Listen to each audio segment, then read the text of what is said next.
আসসালামু আলাইকুম। তোমরা সবাই কেমন আছো? আশা করি অনেক ভালো আছো। আমিও অনেক ভালো আছি।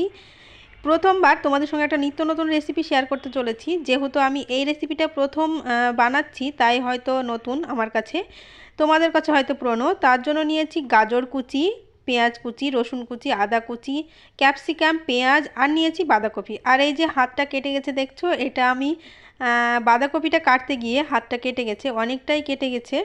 যাই হোক, তারপরে ময়দাটাকে মেখে নেব। ময়দা দিয়ে দিলাম সাদা তেল পরিমাণ মতো, আর দিয়েছি পরিমাণ মতো লবণ। তারপরে ময়দাটাকে ভালো করে মেখে নেব।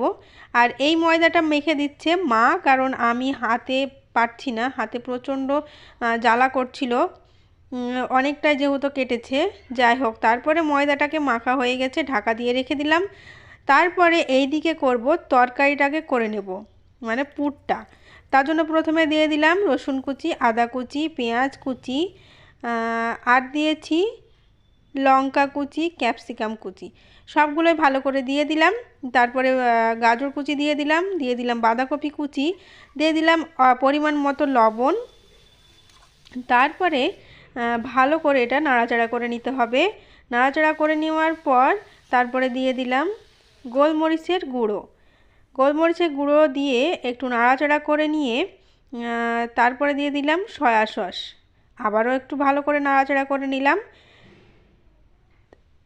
তারপরে এই যে তরকারিটা রেডি হয়ে গেছে, তো এবারে নামিয়ে নিলাম।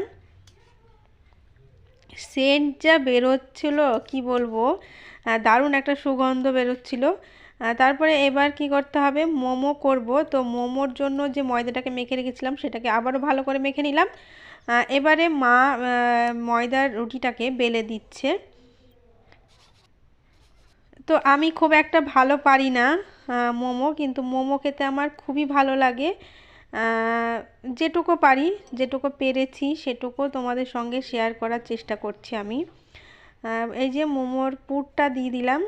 এবারে চারি সাইডে একটু জল দিয়ে দিলাম। তারপরে এইভাবে মোমো সব মোমোগুলোই করে নিয়েছি।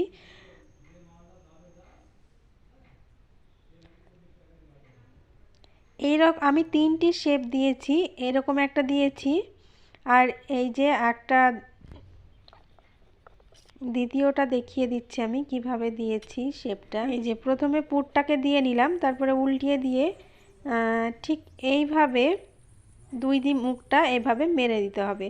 আর যদি ময়দাটা একটু শুকিয়ে যায় তবে একটু জল দিয়ে নিতে পারো। তারপরে দ্বিতীয় মোমোর শেপটা এইভাবেই দিয়েছি আমি। তারপরে দিয়েছি 3 নম্বরের মোমোর শেপ, এইরকম দিয়েছি। সব মোমোগুলোই রেডি হয়ে গেছে। এবার করে নিতে হবে স্টিম। তো স্টিম করার মতো এই পাত্রটাই আমার কাছে ছিল। তো এটা করার মধ্যে জল দিয়ে এই স্টিম করার পাত্রটা বসিয়ে দিলাম। তারপরে মোমোগুলো সব একে একে দিয়ে দিলাম। তারপরে ঢাকা দিয়ে দিলাম। 7 থেকে 8 মিনিট মতো এটা আমি জাল দিয়েছি। তারপরেই রেডি হয়ে গেছে। এই যে তুলে নিচ্ছে আমি, সব মোমোগুলো একে একে তুলে নেব এবার।